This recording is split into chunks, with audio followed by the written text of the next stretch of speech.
Pernahkah kamu memperhatikan mengapa madu bergerak lebih lambat sementara air mengalir lebih cepat? Semua ini dipelajari dalam sebuah cabang ilmu bernama reologi. Di dalam buku Martin's Physical Pharmacy and Pharmaceutical Science di halaman 469 disebutkan istilah reologi dari bahasa Yunani reo artinya mengalir dan logos artinya ilmu. Disarankan oleh Bingham dan Crawford sebagaimana dilaporkan oleh Fisker untuk menggambarkan aliran cairan dan deformasi padatan. Kenapa kita harus repot-repot mempelajari aliran zat? Karena tanpa ilmu ini, produk yang kita gunakan sehari-hari tidak akan senyaman sekarang. Dalam dunia industri, farmasi, manufaktur, reologi sangat krusial karena beberapa alasan. Yang pertama, formulasi produk. Memastikan obat sirup atau suspensi itu tidak mudah mengendap, namun mudah dituang saat ingin dikonsumsi. Yang kedua, penerimaan konsumen mempengaruhi tekstur produk seperti saus sambal, pasta gigi, atau lotion wajah agar nyaman saat diaplikasikan ke kulit atau dikeluarkan dari wadahnya. Yang ketiga, proses produksi, menentukan jenis pompa, pipa, dan mesin pencampur yang tepat di pabrik agar proses produksi berjalan efisien tanpa merusak produk. Secara garis besar, tipe aliran dalam reologi itu dibagi menjadi dua kelompok utama. Yang pertama, sistem Newtonian dan sistem non-Newtonian.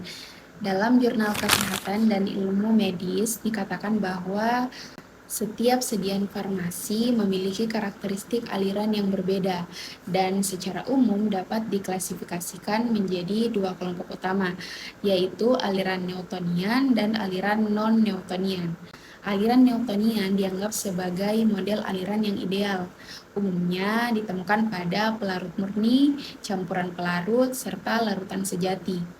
Fluida Newtonian dicirikan oleh hubungan linear antara tegangan geser dan laju geser, sehingga viskositasnya tetap konstan meskipun mengalami perubahan gaya yang diberikan.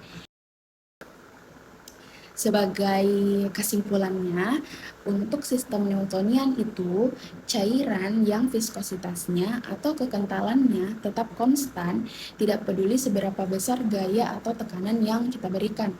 Contohnya apa? Contohnya air, alkohol, minyak goreng, mau diaduk pelan atau cepat, mereka itu tetap sama encernya. Yang kedua, sistem non-Newtonian. Nah, cairan yang viskositasnya berubah ketika diberikan gaya, tekanan, atau geseran. Sistem ini dibagi lagi berdasarkan pengaruh waktu.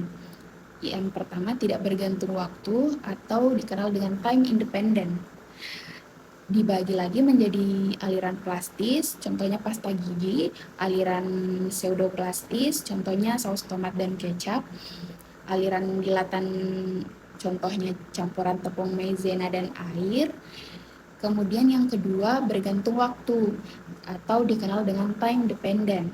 Inilah fokus utama yang akan kita bahas, yaitu thixotropi. Pernahkah kamu kesulitan mengeluarkan saus tomat dari botol kaca yang baru dibuka? Meskipun botolnya sudah dibalik-balik, sausnya tetap keras kepala dan tidak mau keluar. Tapi, mengapa setelah botolnya kamu ketuk-ketuk dan kocok-kocok dengan keras, saus tomatnya tiba-tiba meluncur keluar dengan sangat lancar? Bahkan, kadang sampai tumpah kebanyakan. Nah, kejadian sehari-hari ini adalah bukti nyata dari aliran thixotropi yang bekerja pada saus tomat. Sifat thixotropi didefinisikan sebagai kemampuan suatu cairan untuk menjadi lebih encer, viskositasnya menurun apabila diberikan gaya mekanis seperti pengocokan atau pengadukan dalam durasi waktu tertentu. Ketika gaya tersebut dihentikan, cairan akan kembali mengental secara perlahan. Kenapa bisa begitu? Pas di dalam botol, partikel saus tomat itu saling mengikat membentuk struktur kaku mirip jala, makanya dia kental seperti gel. Tapi pas kamu kocok, jala itu stres dan pecah, ikatannya lepas, saus tomat berubah jadi sol atau encer, makanya langsung lancar mengalir keluar. Sifat tiksotropik ini sangat penting dan sengaja diterapkan oleh para ilmuwan dalam memformulasi produk, seperti obat suspensi, salep, hingga cat dinding. Tujuannya adalah agar produk tetap stabil dan tidak mengendap saat disimpan, namun mudah digunakan saat diaplikasikan. Nah, untuk aplikasi dalam bidang farmasi itu contohnya salep dan krim mata. Saat di dalam kemasan bentuknya kental, tetapi saat digosokkan ke kulit atau kelopak mata, gaya gesekan tangan itu membuatnya encer sehingga obat merata dengan baik dan nyaman untuk kita gunakan. Sebagai penjelasan lebih dalam, adapun definisi dari tiksotropi sendiri, tiksotropi adalah perubahan struktur dari gel ke sel secara isotermal atau pada suhu konstan. Ketika diberikan gaya mekanis, diaduk atau dikocok, dan strukturnya akan kembali dari sol ke gel secara perlahan setelah gaya tersebut dihilangkan. Nah, dijelaskan juga dalam buku Martins halaman 474 bahwasanya sistem tiksotropik biasanya mengandung partikel asimetris yang melalui banyak titik kontak, membentuk jaringan 3 dimensi yang longgar di seluruh sampel. Dalam keadaan diam, struktur ini memberikan tingkat kekakuan tertentu pada sistem dan menyerupai gel. Saat gaya geser diterapkan dan aliran dimulai, struktur ini mulai rusak karena titik kontak terganggu dan partikel menjadi sejajar. Material mengalami transformasi gel ke sol dan menunjukkan pengenceran geser. Setelah tegangan dihilangkan, struktur mulai terbentuk kembali. Proses ini tidak instan, melainkan ini adalah pemulihan konsistensi secara bertahap saat partikel asimetris saling bersentuhan melalui gerakan Brown acak. Oleh karena itu, reogram yang diperoleh dengan material tiksotropik sangat bergantung pada laju peningkatan atau penurunan geser dan lamanya waktu sampel dikenai laju geser tertentu. Dengan kata lain, riwayat sampel sebelumnya memiliki pengaruh signifikan terhadap sifat reologi sistem tiksotropi.